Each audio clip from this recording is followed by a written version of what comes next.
महाविद्यालयातील हिजाब बंदी योग्यच असल्याचा निर्वाळा मुंबई उच्च न्यायालयानं दिला आहे।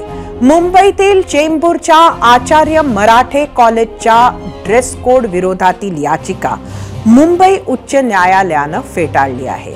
9 विद्यार्थिनींनी हिजाब बंदीला न्यायालयात आव्हान दिलं होतं।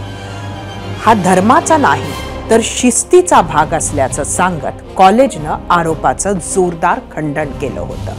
हिजाब बंदी ही धार्मिक स्वातंत्र्यावर गदा नसल्याचा निर्वाळा न्यायालयानं दिला आहे।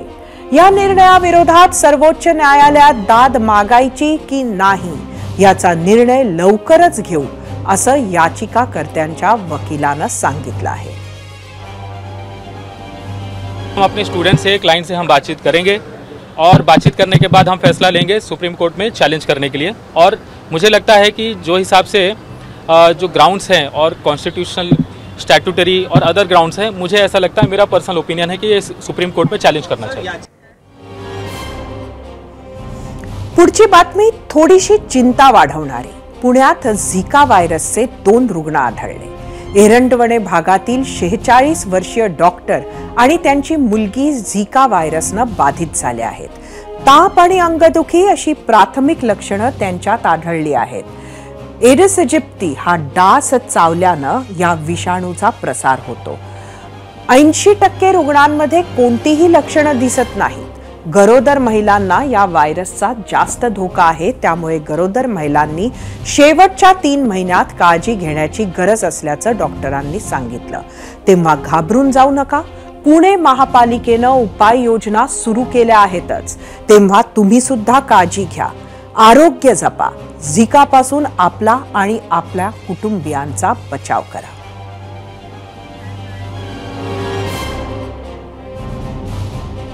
आता एक मोठी बातमी आहे मुंबईकरांसाठी।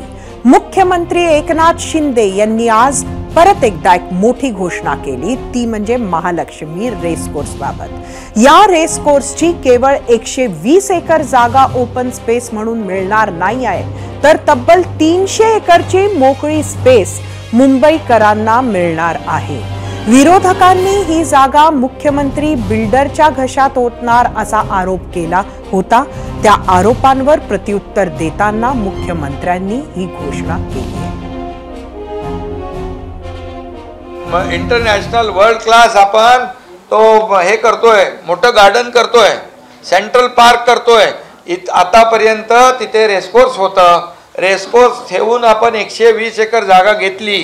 त्या जागेवर एक कुठलंही बांधकाम होणार नाही। ती जागा पूर्णपणे गार्डन म्हणून आपण वापरणार त्या ठिकाणी। आणि दुसरी गोष्ट, आपलं जे कोस्टलचं गार्डन होणार आहे ते 200 म्हणजे 180 एकर आणि हे 120 एकर खालून आपण सबवे करून हे गार्डन एक करणार। 300 एकरचा सेंट्रल पार्क मुंबईत होणार। या बातमीसोबत 0 आवर मध्ये आज इथेच थांबूयात। उद्या संध्याकाळी 7:56 पुन्हा भेटूयात। पाहत रहा एबीपी माझा। एबीपी माझा, उघडा डोळे बघा नीट।